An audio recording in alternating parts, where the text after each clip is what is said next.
Hello YouTube, you're back with another kicking action figure review. Today's review is over a very cool figure that I've really been wanting. It is the Marvel Legends Infinite Series Ghost Rider figure from the Marvel Legends Rhino Build-A-Figure wave. Yeah, so he's really cool. He's from the Heroes for Hire part of the wave, and his running change is Misty Knight, which I feel is a little weird. Well, I mean, it's good, because normally they have females with running change for each other, so I guess this kind of mixes it up. But Misty Knight has the same Build-A-Figure piece that White Tiger comes with, right? But she's a running change of Ghost Rider. You see, that doesn't really make a terribly large amount of sense to me. But Ghost Rider does come with the left leg of Rhino, so I've almost completed Rhino now. Very cool. And he is really awesome. There is one thing wrong with him, and we'll get to that right now. The big thing that's wrong with Ghost Rider here is that he doesn't have any accessories. Like a chain, you know? Maybe some flames, or what else could Ghost Rider possibly need? Oh yeah, a bike. Ghost Rider doesn't have a bike. I mean, I know the last Ghost Rider they came out with didn't have a bike either in the Marvel Legends, Return to Marvel Legends line.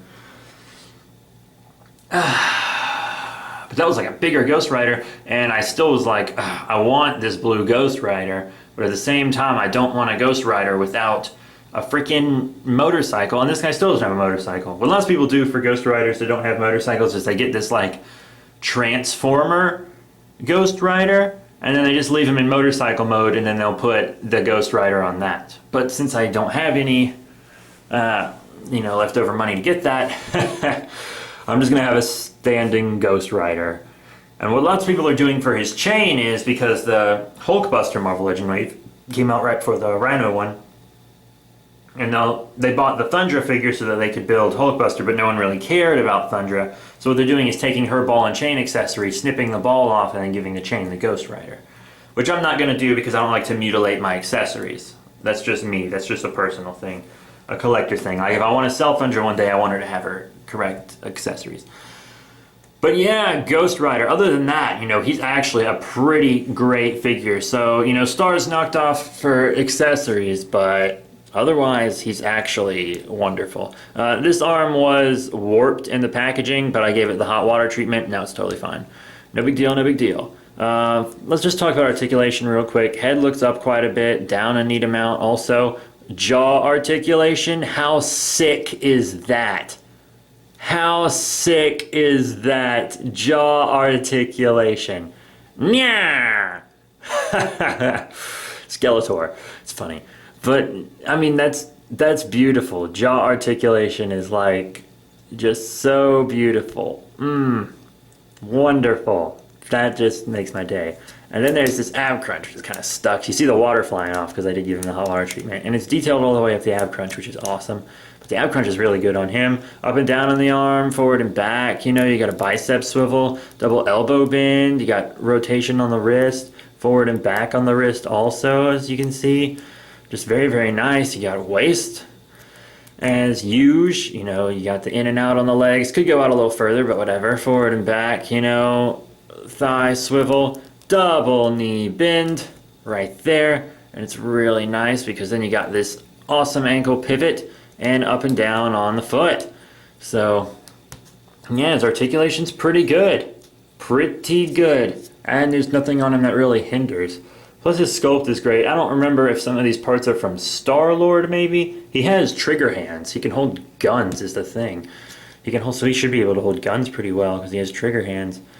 But he's actually quite an awesome figure. So now let's get into some size comparisons for this guy. Now here's Ghost Rider with some other figures from his wave. Here on the left we have Kraven the Hunter, and here on the right we have the Superior Venom. So yeah, as you can obviously see, Hasbro puts more work into its Spider-Man Marvel Legends waves than any of its other waves. The Spider-Man Marvel Legends waves always have the best figures, which is why I'm really only getting the Spider-Man waves now that I've completed Hulkbuster. So I get these guys, and then I'm going to build Absorbing Man. Even though I actually don't want the Absorbing Man Build-A-Figure very much, I want all the figures in that wave. So I guess I'm just going to end up with an Absorbing Man.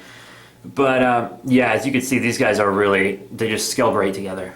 Now here's Ghost Rider with some other Hasbro Marvel Legends. Here on the left, another Infinite series. It's the movie Ant-Man from the Ultron Build-A-Figure wave. And here on the right, this one's a few years older. It's the Iron Man 3 comic series, Iron Patriot. So yeah, you know, he scales up well with other Marvel Legends, even some of the older ones from Hasbro. Now here's with some characters he could easily defeat. The symbiotes!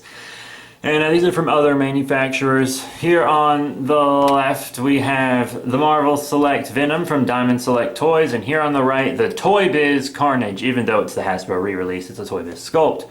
And he's a little big for Toy Biz, I think, and a little small for Marvel Select, so he's really just right with your Marvel Legends. So what are my final thoughts on the Marvel Legends Infinite Series Ghost Rider figure from the Rhino Build-A-Figure wave? Well, he's actually really awesome. If he had accessories, especially a bike, he'd be 5 out of 5. If he had a bike, he would be a 5 out of 5 figure. But he doesn't have a bike. It would have been great to have a bike. I guess I can see why they didn't include a bike. A bike would have been expensive and probably would have pushed this figure over budget. But, you know, a bike would be really great for a Ghost Rider figure. It's pretty much a necessary accessory. So I'm going to give him 4 out of 5 stars. You know, I can't give him 5 obviously because they could have at least given him a chain, right? I mean, he has the one around his chest, sure, but that's not the same. That's not the same, you guys. It's really not. So, yeah, that's it. Thank you all so much for your support. Please remember to rate, comment, subscribe. Check out all the links in the description below. Got more reviews coming at you. Power Rangers, DC, Marvel, Star Wars, Godzilla, Gigan. Stuff is coming up, and then, you know, Godzilla reviews, as well as Gamera, Ultraman, all kinds of great stuff. So thank you once again, and I'll see you all later.